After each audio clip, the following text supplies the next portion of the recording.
Vaxtınız xeyir olsun, hörmətli tamaşaçılar, Şərq TV-ni izləyirsiniz. Ölkədə və dünyada baş verən ən yeni xəbərlərlə qarşınızdayıq. Studiyada Aybəniz Səfərovadır.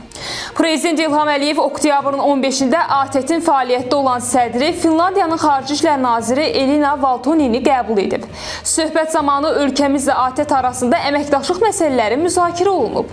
Elina Valtonin Vaşinqtonda əldə olunan Azərbaycan-Ermənistan razılaşmalarına görə Prezident İlham Əliyevi təbrik edərək, bunun ATƏT məkanında sülh və regional əməkdaşlıq üçün əhəmiyyətini vurğulayıb. Valtonin eyni zamanda bildirib ki, Azərbaycan və Ermənistanın müraciəti ilə ATƏT-in Minsk prosesi və onunla bağlı strukturlar 2025-ci il dekabrın 1-də ləğv ediləcək. Prezident İlham Əliyev isə Vaşinqtonda Ermənistanın öhdəliyi götürdüyü Tram marşrutu layihəsinin regional əməkdaşlıq üçün əhəmiyyətini vurğulayaraq, onun bütün bölgəyə fayda gətirəcəyini bildirib. Bakıda həyat yoldaşına işgəncə verməkdə təqsirləndirilən 27 yaşlı Atlıxan İbrahimov barəsində məhkəmə hökm çıxarıb. Araşdırmalar zamanı məlum olub ki, Atlıxan İbrahimov hamilə həyat yoldaşına dəfələrlə fiziki şiddət göstərib. O hər dəfə qadını döyərkən bədənin müxtəlif nahiyələrindən dişləyərək əzab verib. Sonuncu dəfə isə yeməyin duzlu olmasını bəhanə edərək qadını amansızcasına döyüb. Hadisə nəticəsində 18 həftəlik hamilə qadının bətnindəki uşaq tələf olub. Xatırladaq ki, 2023-cü ildə Atlıxan yaşadıkları evdə birinci qrup əlil olan atasına qarşı da fiziki zorakılıq törədib. Məhkəmənin ötən həftə çıxardığı hökmə əsasən Atlıxan İbrahimov 2 il 6 ay müddətinə azadlıqdan məhrum edilib. İran Hərbi Dəniz Qüvvələrinə məxsus gəmilər Azərbaycanda keçiriləcək Azrex 2025 birgə axtarış xilas etmə təlimində iştirak etmək məqsədi ilə ölkəmizin ərazi sularına daxil olublar.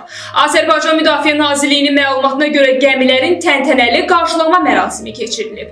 Təlimin əsas məqsədi Xəzər dənizində təhlükəsizliyin təmin olunması, axtarış xilas etmə əməliyyatlarında qarşılıqlı əlaqənin gücləndirilməsidir. Tədbirdə hər iki ölkənin Hərbi Dəniz Qüvvələrinin komandanı arasında görüş baş tutub. Görüşdə qarşılıqlı əməkdaşlığın genişləndirilməsi və Azrex 2025 təliminin təşkili məsələləri müzakirə olunub.